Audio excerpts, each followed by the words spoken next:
The democracy in our country is only on pen and paper. The reality of our country is a democracy, where demons rule this country, because when we look at our parliament, then we see 40% of our parliamentarians have some or the other kind of a criminal record, with 10% of our parliamentarians having a massive criminal record like robbery, dacoity, murder or rape. And this democracy exists in our country primarily because we have a judicial system which is dysfunctional, which the politicians have deliberately kept dysfunctional, because keeping the judiciary dysfunctional serves the interests of politicians who are partially criminals. And these politicians do not want a good judicial system to exist in our country because it serves their purposes. The lack of a good judicial system makes a country criminalized, and it ruins the democracy. The fundamentals of a democracy are a great health system, a great education system, a great employment system, and a great judiciary. All those who don't understand the importance of judiciary do not know what's the difference between a democracy and a demonocracy. And we rarely lobby for a great judicial system. We lobby for every useless cause. But the most important cause which differentiates a democracy from a demonocracy like India is a great judicial system. And we must all realize this and know that a good judicial system can turn India into a great democracy that we all deserve. The reason today criminals rule us literally from the parliament is the lack of a great judicial system. We have 1 lakh criminals inside our jails and approximately 5 lakh criminals outside the jails. And inside the jails, the 1 lakh criminals who are there, 80% of them are under trials, who are often inside the jail for more than the term that they would have got as jail term in case they were found guilty. And the past record shows when the judgment comes, the judges find 82% of the under trials innocent, and that is shocking.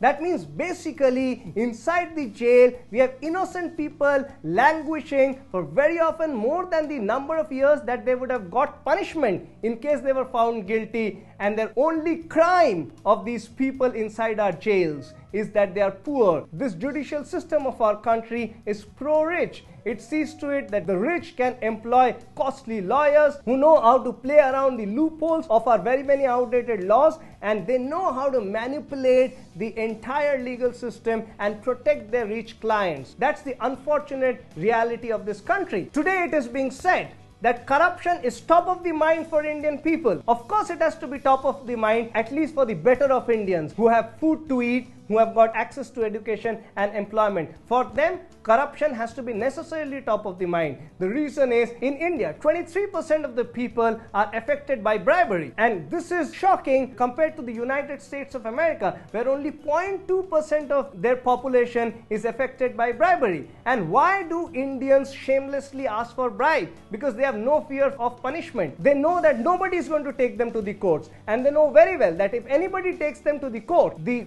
trial is going to go on for 15 to 20 years, and 20 years later most likely they will get a benefit of doubt. Either the witnesses will be killed if it's a big crime, or the witnesses will die on their own after 20 years if his average age is 45-50, or the witnesses will turn hostile because of the mafia environment that runs this country. When you look at a Nitish Katara case and see that his friends turned hostile in the court, do you blame the friends? Of course, they should have stood up for their friend. But the fact is that in America, 10 to 20 times more people stand up for their friends than when compared to India. Because in America, the number of judges per million people is 10 times more than the number of judges per million people in India. So their judicial system is effective. Anybody who goes to the court gets justice within 6 months to a year and a half, 2 years. And that is justice. When you go to the court and the court gives you justice after 15 to 20 years, it's not just justice delayed equal to justice denied. It is actually justice delayed equal to justice denied equal to criminalization of the society. The court supports criminalization of the society by this delayed justice system. And it is imperative that we have a court where justice is delivered on time. And for this, we need about 1 lakh extra judges to be employed over the next 5 years, so that the backlogs slowly and steadily disappear in the next 5 years, and the new cases are given justice in a short duration of time, so that every criminal, every bribe seeker before seeking bribe is scared. He knows that if I seek bribe and somebody takes me to the court, I am going to be punished within 1.5 years. And even if I get benefit of doubt, somebody else will take me to the court after that and I will not escape it next time. So in 3 years' time, my reign of bribery is going to get over and I'll be inside the jails. Instead of that, today, everybody knows that, oh, court, nobody is afraid of it. 15 to 20 years later, I'll be punished and most likely I'll get a benefit of doubt. And then if somebody else takes me to the court, another 15 to 20 years, by then I am dead and gone. And that is why nobody is scared of our judicial system. And this dysfunctional judicial system suits the majority of corrupt and criminal people who run our nation today. And it makes our country full of people who don't have the spine to stand up against mafia and criminals, because they know that standing up against them is useless, because in the courts you will never get justice unless and until it becomes a high page 3 kind of murder case like Jessica Lal's, where the courts are pressurized by the glamour-struck media to give justice. What about justice for the hundreds and thousands of other such murder cases? Aren't their families as affected? Don't they deserve an equally fair chance to justice? Or does it mean that if you're poor, you should not get justice in this country, and if you're rich, you should get justice in the country? If we want to change this country from a democracy to a democracy, then the first thing that we must all come together and lobby for is judiciary. If we need a working democracy, we need to have a great judicial system in our country so that our minds are without fear and our heads are held high. In our country, justice is just an illusion, just like democracy is an illusion. Instead of democracy, we have demonocracy, and similarly, instead of justice, we have got injustice. You have an illusion of justice till you are affected by crime. Let your 25-year-old daughter be kidnapped, raped and murdered. And that day, when you go to the police, when you go to the court, you will suddenly realize that the entire illusion that you had of a democracy with a judicial system is completely shattered, and you realize that you're living in a democracy where the judicial system is completely dysfunctional, because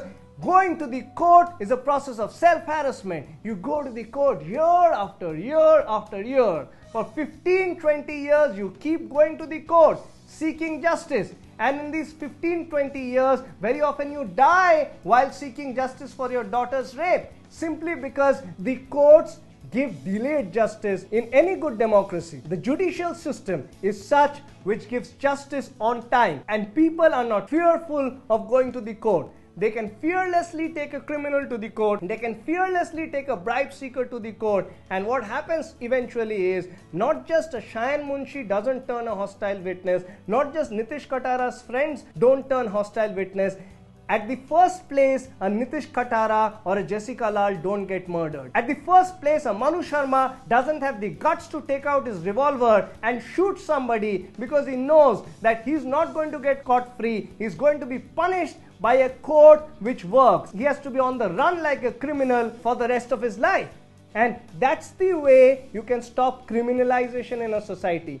That's the way you can stop bribe seekers from seeking bribe in a society. The way is not telling your children, be moralistic, don't lie, don't give bribes. Because giving bribe or not giving bribe is not about individual morals. Giving bribe or not giving bribe is about the country's judicial environment. When your house is on fire and a fire brigade man has come, and he's not using his fire extinguisher but standing there, and he says that, well sir, the machine is not working properly, and the second man gives an indication that give me 5,000 bucks and the machine will start working. What do? Do you say that let my wife and daughter burn inside the house, I will not give 5,000 rupee bribe? You give the 5,000 rupee bribe, because that's the system of our country, because you know that this man can never be punished. If you want to live in peace, you give bribe. You give bribe not because you don't have morals. You give bribe because the judicial system is dysfunctional and it makes you a partial criminal and a bribe giver. When you give bribe, it's not always your fault, because the judicial system is dysfunctional and you have no other option. And the truth is that in Uttar Pradesh today, there are cases being reported where the fire brigade doesn't come and start dousing off the fire. It first takes bribe and then starts doing its job. And this is what dysfunctional judicial system takes a country towards. It changes a country from a democracy to a total democracy which is ruled by criminals, mafias, and bribe seekers.